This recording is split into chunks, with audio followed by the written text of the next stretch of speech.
he will be able to make this comeback. So we give all the credit, all the glory to the Almighty. We certainly are grateful to the Ghanaian people. But the lesson here really, as the President-elect said, is that we should be mindful that you don't mess around with the Ghanaian people. You do not take the Ghanaian people for granted. If they give you an opportunity to govern, make sure you meet their hopes and aspirations. Don't be arrogant. Don't engage in corruption. Don't engage in state capture. Don't mismanage the economy. Don't put them through financial haircuts. Don't take away their life savings. When you do that, they will punish you. And that must be the lesson for all of us. And I think that the President-elect has set the tone.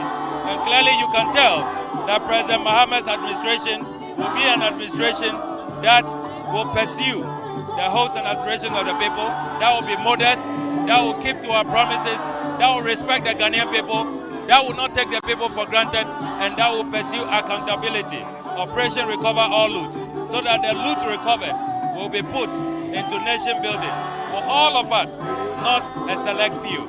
I know this is not the right time to ask this question,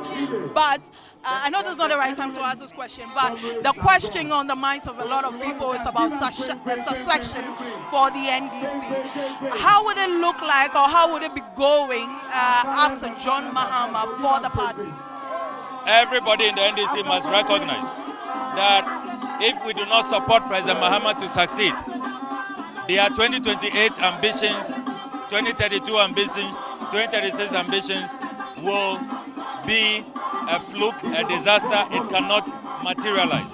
So at this point, we must all forget about personal ambition and think about how to support President Mahama to succeed, how to ensure that all the manifesto pledges are fulfilled.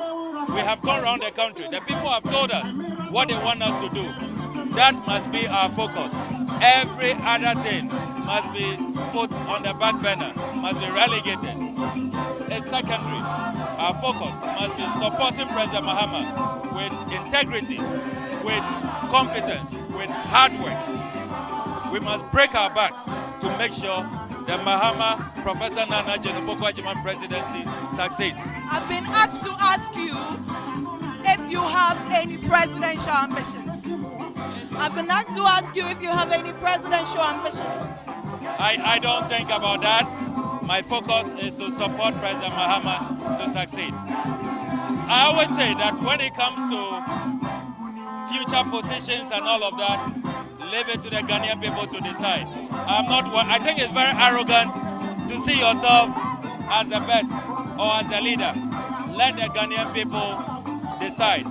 And at this point, our focus must be helping President Mahama to succeed, making sure that all the loot is recovered, making sure that this economy is managed properly, making sure that the high unemployment rate, which is at 14.7%, is corrected, so that we can have jobs for the people, we can have dignity restored to the Ghanaian youth. These are the things the Ghanaian people want us to focus on. And that is what is my focus at this point. Thank you so much. It's a pleasure speaking with you. So that is Member of Parliament for Okudzeto, the Honorable Okudzeto.